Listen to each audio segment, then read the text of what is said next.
हाय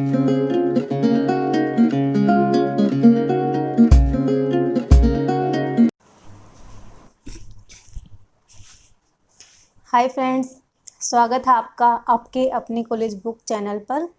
तो आज हम बात करने वाले हैं डेटा के बारे में। डेटा क्या होता है? डेटा यानी आंकड़े। आंकड़े कितने प्रकार के होते हैं उनके बारे में हम डिस्कस करेंगे, और इन आंकड़ों में हम वैल्यू फाइंड करते हैं मीन, मोड एंड मीडियन की। तो सबसे पहले हम बात करेंगे डेटा क्या होता है, डेटा जो है कितने प्रकार का होता है, उसके टाइप्स के बारे में डिस्कस करेंगे। फिर हम देखेंगे मीन की वैल्यू फाइंड करेंगे इसमें।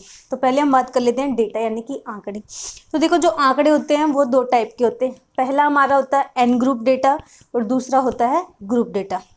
जो एन ग्रुप डेटा है यानी कि एन ग्रुप डेटा को हम एक रो फॉर्म में भी बोल सकते हैं, या अगर कोई वैल्यू हमें रो फॉर्म में दे रखी है तो वो हमारा काउंट होता है अन ग्रुप डेटा में। और दूसरा होता है ग्रुप डेटा।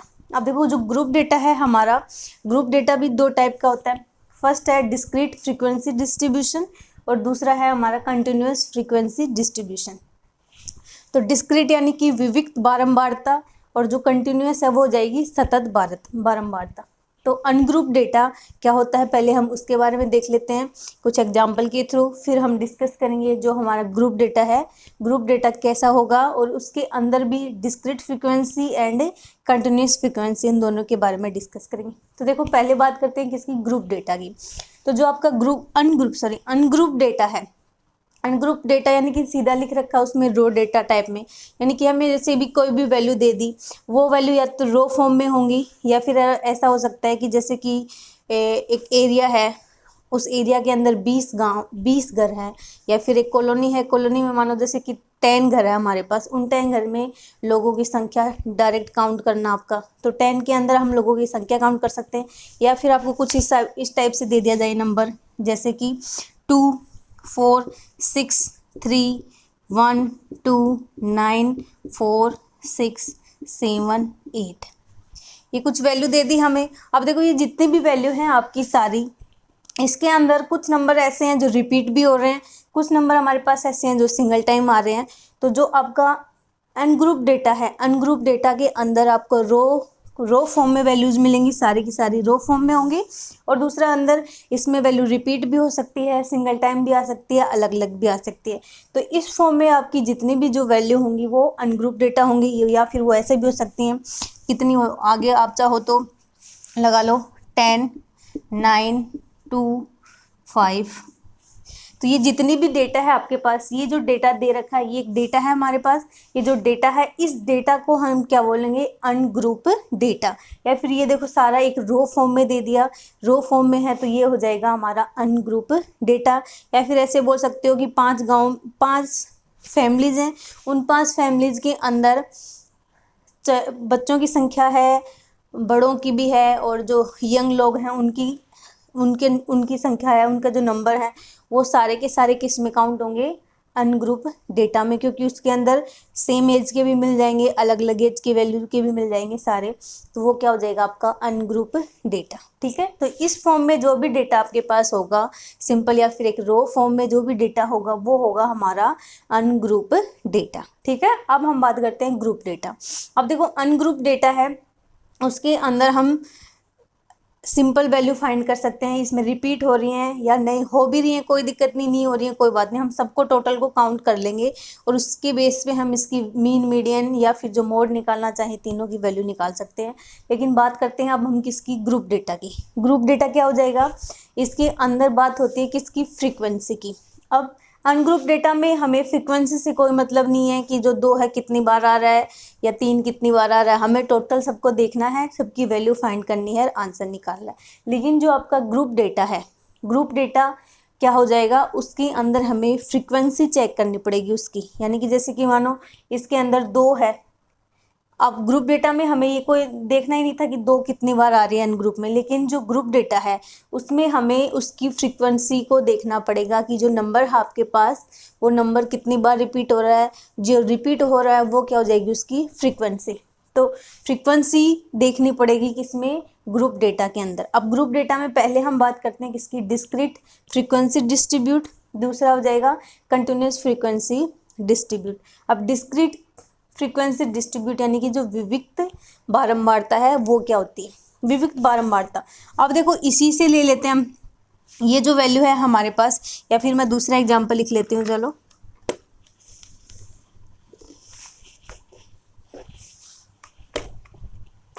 जैसे कि आपके पास है 12, 10,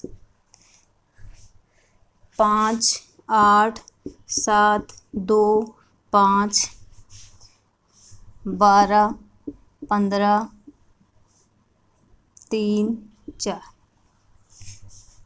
ठीक है, अब इसको हम क्या बोल सकते हैं, अनग्रुप डेटा। ठीक है ना, सिंपल है अनग्रुप डेटा।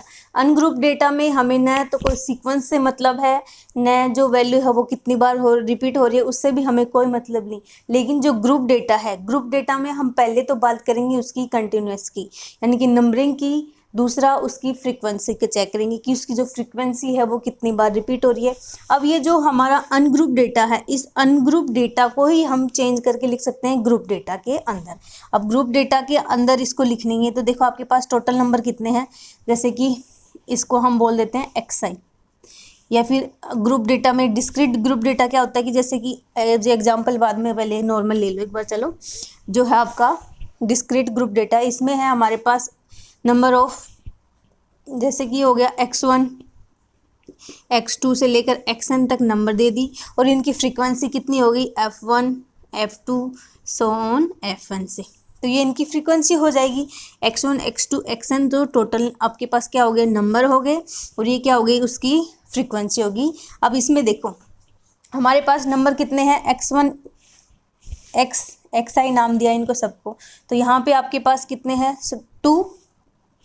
2 के बाद नंबर 3, फिर 4 के बाद बड़ा कौन है, 5 के बाद यहाँ पे कितना नंबर है, 7, 8 के बाद 12, 10 एंड 12 और 50, ये नंबर है। अब हमें इनकी फ्रीक्वेंसी चेक करनी पड़ेगी कि इस 2 की फ्रीक्वेंसी क्या है, यानी कि 2 जो है कितनी बार रिपीट हो रहा है, तो वो फ्रीक्वेंसी हो जाएगी इसकी FI। इसको फ्रीक्वेंसी के फॉर्म में लिखते हैं हम FI को। तो देखो 2 की फ्रीक्वेंसी चेक करो कितने, यहाँ पे 2 कितनी बार आ रहा है, 1, 2 एक बार आ रहा है, यानी 2 की फ्रीक्वेंसी है हमारे पास कितनी, 1। अब देखो 3 कितनी बार है, 3 की फ्रीक्वेंसी भी 1, 4 की फ्रीक्वेंसी भी कितनी है, 1, 5 कितनी टाइम आ रहा है, 1, 2। तो हमारे पास जो 5 है उसकी फ्रीक्वेंसी कितनी हो गई, 2 हो गई। 5 की फ्रीक्वेंसी 2। अब 7 की फ्रीक्वेंसी कितनी है, 1, 8 भी कितनी बार आ रहा है, 1 टाइम, 10 कितनी टाइम आ रहा है, 10 भी 1 टाइम, 12 आ रहा है आपका 1, 2 टाइम्स, और 15 1। तो ये क्या हो गई इसकी फ्रीक्वेंसी। तो जो ग्रुप डेटा है उसके अंदर हम क्या करेंगे, अनग्रुप डेटा की फ्रीक्वेंसी को ही चेंज, क्योंकि अनग्रुप में क्या होता है, हमें फ्रीक्वेंसी से कोई मतलब नहीं है, फ्रीक्वेंसी कितनी बार आ रही है या रिपीट हो रही है जो, या फिर जो वैल्यू है वो सीरीज कंटिन्यू नहीं है, आगे पीछे नंबर लिखे हुए हैं, उससे कोई फ़र्क नहीं पड़ता। 5 यहाँ लिखा है या 5 यहाँ लिखा है, 6 बाद में है, 4 पहले, उससे हमें कोई मतलब नहीं है अनग्रुप डेटा में। लेकिन जो आपका ग्रुप डेटा है उसके अंदर आप सीक्वेंस से चलोगे। दूसरा उसकी फ्रीक्वेंसी चेक करेंगे हम कि उसकी फ्रीक्वेंसी कितनी बार आ रही है, तो वो क्या हो जाएगा फिर आपका ग्रुप डेटा का डिस्क्रीट फ्रीक्वेंसी डिस्ट्रीब्यूशन, यानी कि डिस्क्रीट फ्रीक्वेंसी डिस्ट्रीब्यूशन, ये हो गया। अब देखो डिस्क्रीट फ्रीक्वेंसी डिस्ट्रीब्यूशन तो हम एक लिमिट तक ही वैल्यू निकाल सकते हैं, डायरेक्ट सीधी हमें वैल्यू दे रखी है उसको हम फाइंड कर सकते हैं, हमारे पास आंसर आ जाएगा। अब बात करते हैं हम कंटिन्यूस फ्रीक्वेंसी डिस्ट्रीब्यूशन। अब ये जो कंटिन्यूस फ्रीक्वेंसी डिस्ट्रीब्यूशन है, कई बार क्या होता है कि डेटा हमें लॉन्ग टाइम, यानी कि काफ़ी वैल्यू आपके पास बड़ी आ गई वैल्यू, अब उस वैल्यू की हम डिस्क्रीट डिस्ट्रीब्यूशन से हम वैल्यू फाइंड नहीं कर सकते उस, तो हमें कंटिन्यूस फ्रीक्वेंसी डिस्ट्रीब्यूशन का यूज़ करना पड़ेगा। जो कंटिन्यूस फ्रीक्वेंसी डिस्ट्रीब्यूशन है वो क्या होगा, यानी कि एक ऐसी वैल्यू जिसमें इंटरवल दे रखा हो, या फिर मानो जैसे दे दिया हो आपको कि हमारे पास 20 स्टूडेंट हैं, उन 20 स्टूडेंट के नंबर आ गए कहाँ से, 1 से लेकर 100 के बीच में। अब 1 से लेकर 100 के बीच, 1 से 100 नंबर है टोटल नंबर आपको 100 तक आने चाहिए, और स्टूडेंट थे हमारे कितने, 20 स्टूडेंट। अब देखो 20 स्टूडेंट या फिर 10 स्टूडेंट कुछ भी लो, 20 स्टूडेंट है हमारे पास और नंबर होने चाहिए उनके 1 से लेकर 100 के बीच में। अब 1 से लेकर 100 के बीच के नंबर को तो हम ऐसे तो देखेंगे नहीं कि 1 नंबर वाले कितने बच्चे हैं, 2 नंबर वाले कितने, 3 वाले कितने, 4 वाले कितने, इस तरह हमें 100 तक लिखना पड़ेगा। तो इसका मतलब वो हो गया आपका एक लंबा पथ हो गया। अब उस लंबा पथ होने की वजह से वहाँ हम डिस्क्रीट फ्रीक्वेंसी डिस्ट्रीब्यूट नहीं करके वहाँ पे हम क्या करेंगे, कंटिन्यूस फ्रीक्वेंसी डिस्ट्रीब्यूशन। तो कंटिन्यूस फ्रीक्वेंसी डिस्ट्रीब्यूशन क्या हो जाएगा, 10। हाँ चलो 10 ले लो। तो 10 स्टूडेंट हैं, अब 10 स्टूडेंट हैं हमारे पास और उनके नंबर आ रहे हैं 1 से लेकर 100 के बीच में। अब वहाँ हम क्या लगाएंगे, कंटिन्यूस फ्रीक्वेंसी डिस्ट्रीब्यूशन। अब कंटिन्यूस फ्रीक्वेंसी डिस्ट्रीब्यूशन कैसे होगा,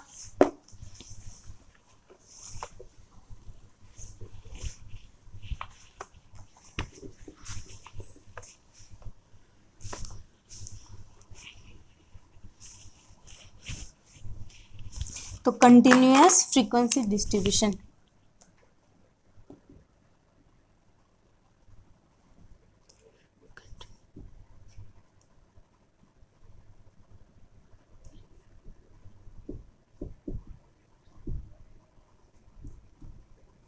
तो कंटिन्यूस फ्रीक्वेंसी डिस्ट्रीब्यूशन।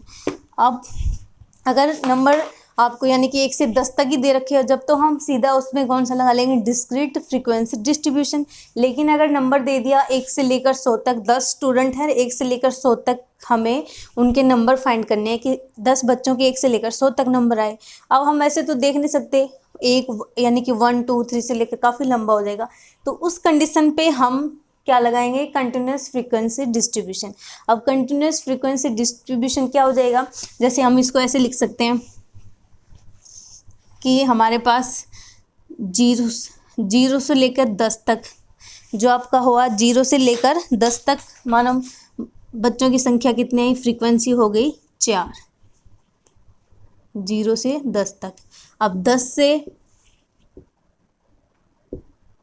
नंबर यानी कि XI लिख लो चलो, और 10 से लेकर 20 तक हो गए हमारे पास कितने, 10 से 20 तक हमने लिए 5, 20 से 30 कितने हो गए, 20 से 30 हम ले सकते हैं 10, माना हम अज्यूम कर रहे हैं।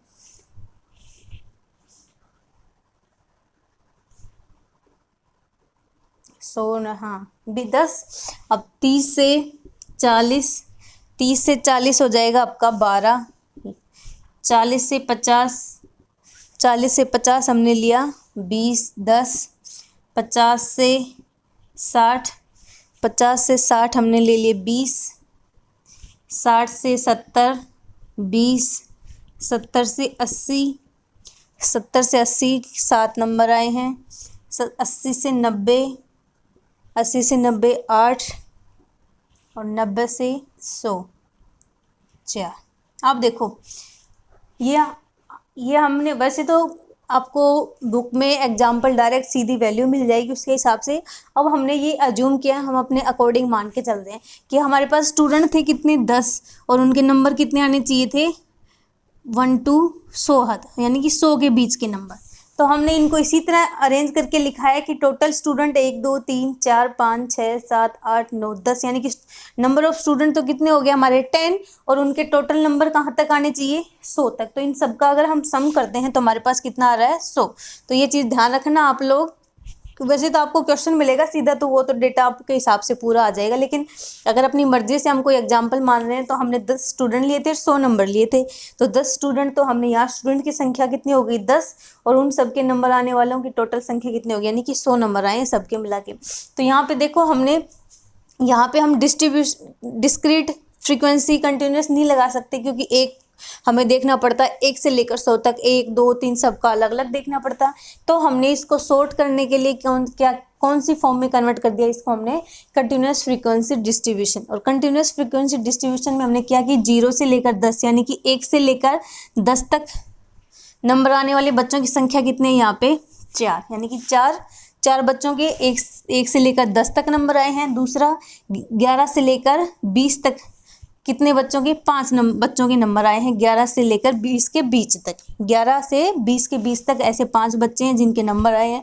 अगले में देखो 21 से लेकर 30 तक, 21 से 30 तक नंबर लाने वाले बच्चे कितने हो गए 10 बच्चे। 30 से 40 यानी 31 से 40 के बीच के कितने हैं 12। अब यहाँ से देखो 41 से 50 के 10 हो गए, 51 से 60 के बीच 20 हो गए, 61 से 70 के बीच कितने हो गए 20 हो गए, 71 से 80 के बीच कितने 7, ऐसे ही 81 से 90 तक के कितने हो गए 8 बच्चे जो इनके बीच में नंबर लेके आए हैं। ऐसे ही 91 से 100 तक कितने 4 बच्चे। तो टोटल नंबर हो गए आपके 100 और टोटल नंबर ऑफ स्टूडेंट कितने हो गए 10 हो गए।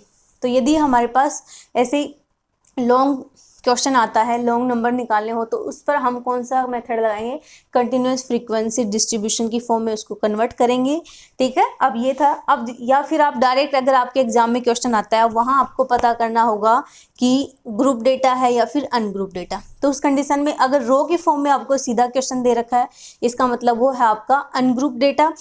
ठीक है, या फिर आपको फ्रीक्वेंसी दे रखी हो साथ में और उसकी XI की वैल्यू और FI यानी किसी भी नंबर की फ्रीक्वेंसी अगर आपके पास है तो वो हो जाएगा आपका ग्रुप डेटा।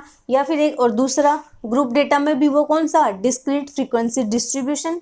और जिस क्वेश्चन में आपको इंटरवल दे रखी हो, यानी कि इस फॉर्म में इंटरवल की फॉर्म में अगर आपके पास कोई भी क्वेश्चन है तो इंटरवल की फॉर्म में होने की वजह से वो क्वेश्चन हो जाएगा आपका ग्रुप डेटा का कंटिन्यूस फ्रीक्वेंसी डिस्ट्रीब्यूशन। अब कंटिन्यूस फ्रीक्वेंसी डिस्ट्रीब्यूशन तो आपके लिए इजी है, सीधा आप उसका इंटरवल देखोगे और आपको फाइंड कर लोगे कि ये कंटिन्यूस फ्रीक्वेंसी ग्रुप डेटा की कंटिन्यूस फ्रीक्वेंसी है। कई बार क्या होता है कि हमें मीन वैल्यू निकालनी हो तो मीन वैल्यू के लिए हम क्या करते हैं, अर्थमेटिक मीन देखते हैं। उसमें अर्थमेटिक मीन जो है सबके लिए सेम फॉर्म है, लेकिन अगर हम उसमें ग्रुप डेटा की बात करें तो ग्रुप डेटा में क्या होता है, ग्रुप डेटा की डिस्क्रीट फ्रीक्वेंसी और जो आपका अनग्रुप डेटा है उनमें सेम ही वैल्यू, सेम है दोनों की बात। जैसे कि हम जो अनग्रुप डेटा है उसको हम पहले अगर हमें उसका मीन निकालना हो तो एक तरीका होता है हम उसका किससे निकाल सकते हैं, अर्थमेटिक मीन। जो अर्थमेटिक मीन क्या होता है उसके बारे में हम अगले वीडियो में डिस्कस करेंगे। तो या तो ठीक है अर्थमेटिक मीन निकल जाएगा, दूसरा अगर हमें उसकी मेथड से या शॉर्टकट मेथड से या फिर उसकी दो तीन मेथड है, उन मेथड से अगर हम वैल्यू निकालते हैं तो पहले हमें अनग्रुप डेटा को ग्रुप डेटा की डिस्क्रीट फ्रीक्वेंसी में चेंज करना पड़ेगा। उसमें चेंज करने के बाद उसका हम जो मेथड है शॉर्टकट मेथड अज्यूम मेथड, उससे हम उसकी वैल्यू फाइंड कर सकते हैं। तो अर्थमेटिक मीन क्या होता है, मीन ग्रुप डेटा का मीन निकालना, अनग्रुप डेटा का मीन निकालना, और उनकी जो 2 या 3 शॉर्टकट अज्यूम मेथड है उनके बारे में हम आगे जो इसके बाद जो नेक्स्ट वीडियो बनाएंगे उसमें डिस्कस करेंगे। ये तो बेसिक था थोड़ा सा, आपके एग्जाम में सीधा वो मेथड पूछे जाते हैं। आपसे पूछा जाएगा कि अर्थमेटिक मीन क्या होता है, या फिर आपसे सीधा पूछा जाएगा कि मीन बताओ शॉर्टकट मेथड से या फिर आपकी डिवाइडेशन मेथड से, इनसे पूछा जाएगा सीधा आपसे। तो अगर ये वीडियो आप लोगों को अच्छा लगा है तो वीडियो को लाइक कर देना और अपने सभी फ्रेंड्स में, खासकर जो BCA के बच्चे हैं उन सभी को आप ये वीडियो शेयर कर देना ताकि आने वाले एग्ज़ाम में वो अच्छे से स्टडी कर सकें। क्योंकि BCA वालों बच्चों के लिए मैथ पढ़ना ज़रूरी होता है, क्योंकि बहुत सारे ऐसे बच्चे होते हैं जो आर्ट बैकग्राउंड से होते हैं, आर्ट्स से होते हैं, और अभी उनको BCA में आके मैथ्स पढ़ना पड़ता है। तो उन लोगों के लिए वीडियो शेयर आप ज़रूर कर देना। और अगर आपको PDF चाहिए किसी भी पेपर की तो आप मेरे टेलीग्राम चैनल को ज्वाइन कर लेना। Thank you for watching.